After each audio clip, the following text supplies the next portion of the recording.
بسم اللہ الرحمن الرحیم۔ رزق کی برکت چاہتے ہیں تو نبی کریم صلی اللہ علیہ وآلہ وسلم کی یہ ہدایت ضرور سنیں۔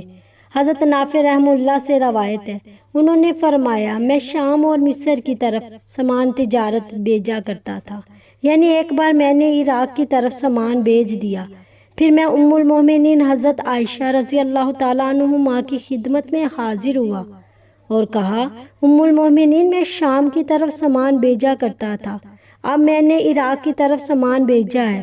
انہوں نے فرمایا، ایسا نہ کرو، تمہارے یعنی سابقہ مقام تجارت کو کیا ہو گیا؟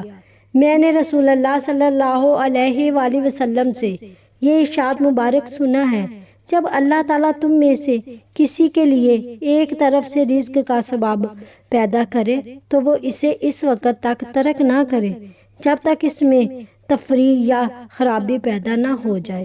اللہ تعالیٰ ہر انسان کے لیے رزق کے مختلف راستے مقرر فرماتا ہے۔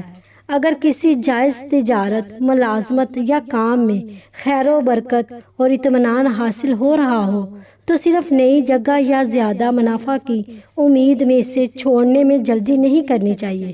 نبی کریم صلی اللہ علیہ وآلہ وسلم نے ہمیں یہ قیمتی خرابی، نقصان یا تبدیلی پیدا نہ ہو اس پر ثابت قدم رہنا بہتر ہے۔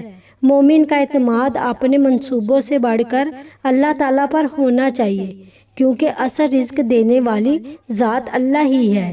جب بندہ شکر، صبر اور استقامت اختیار کرتا ہے تو اللہ تعالیٰ اس کے رزق میں برکت اور خیر عطا فرماتا ہے۔